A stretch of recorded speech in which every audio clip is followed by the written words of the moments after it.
Bismillahirrahmanirrahim. Assalamualaikum class 7. How are you students? I hope you must be enjoying good health.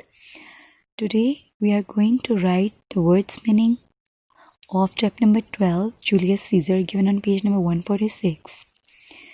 आज हमने इनके words meaning को right करना है. मैं इनको एक्सप्लेन करूँगी, आप इनको अच्छे से अंडरस्टैंड करना है और अपनी नोटबुक्स में इनको राइट कर लीजिएगा और इसको लर्न भी कीजिएगा. तो हम स्टार्ट करते हैं अपने वर्ड्स मीनिंग को, क्योंकि ऑलरेडी इसकी रीडिंग करते हुए वो वर्ड्स मीनिंग करवाए जा चुके हैं. The only need is to just recall those words meaning so you can write it in a proper manner and can easily prepare them for your exams. So the very first word is apparel. Apparel कहते हैं कपड़े या लिबास को, clothes. और बेटा ये एक cobbler का tool होता है. It's a tool consisting of a metal handle and a shaft with sharp point used for punching the holes in leather. The citizen is using a pun all.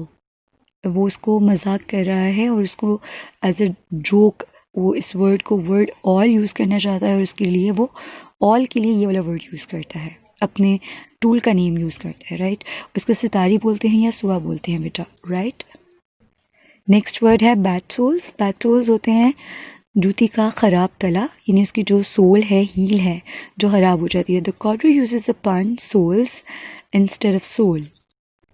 कहना वो चाहता है बैड सोल, यानी कि बुरी रूह, जो ज़ख्मी रूह होती है, लेकिन वो यूज़ क्या करता है, सोल, ये वाला वर्ड यूज़ करता है. राइट, नेक्स्ट है जब वो कहता है ना कि बैड सोल्स को मैं क्या करता हूँ, मेंड करता हूँ, तो एक्चुअली में वो सोल रूह वाला कहना चाहता है, लेकिन वो जूती वाला यूज़ कर लेता है, bad soul. Right, so next word है बेसिस्ट मेटल. बेसिस्ट मेटल होती है मोटी सी धात, the thickest of the mall. लेकिन यहाँ पर इसको किस लिए यूज़ किया गया है, जो कम जहन लोग हैं ये उनके लिए यूज़ किया गया है. Thickest headed of the mall, जो सबसे कम जहन कुन जहन होते हैं. वैसे इसका लिटरल मीनिंग मोटी धात है. नेक्स्ट वर्ड है बिसीज. इल्तिजा करना, बेग करना, रिक्वेस्ट करना किसी को. कैपिटल. कैपिटल मीनिंग इजलास का, state house, the seat of the government.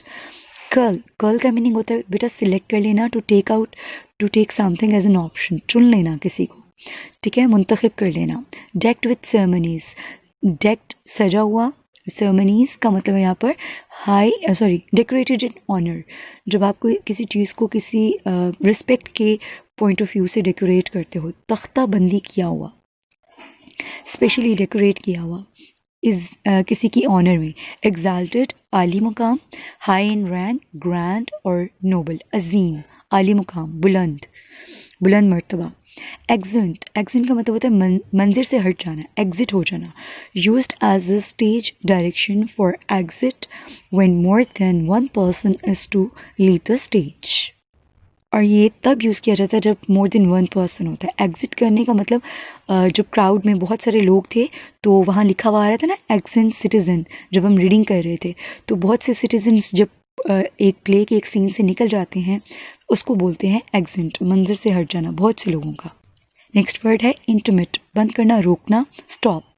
उससे कहता है कि आप दुआ करें कि अल्लाह ताला आपको माफ़ कर दे, स्पेयर कर दे, रोक दे उस प्लेग से, बीमारी से.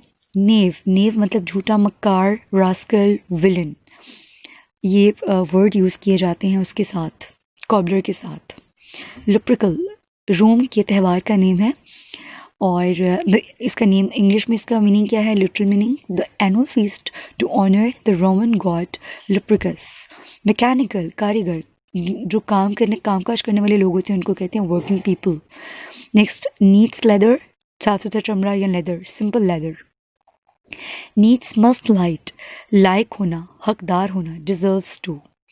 आउट विद मी, नाराज़ होना, गुस्सा होना, एंग्री विद मी, या हद से गुजर जाना, out with me. Alright, Pompey Rome के हुक्मरान का नेम है. सीजर had just conquered, फतह हासिल की थी. The sons of his enemy Pompey, Flavius and Marullus condemned the citizens for so easily forgetting Pompey and cheering the Caesar.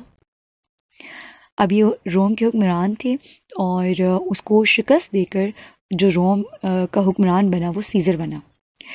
Replication. Replication कहते हैं गूंज को, नकल, eco, duplication.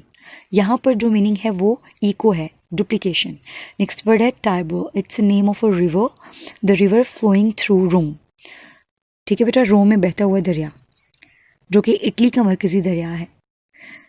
Tributary sorry vulgar, vulgar आम लोगों को. यहाँ पर इसका मीनिंग है कॉमनर्स.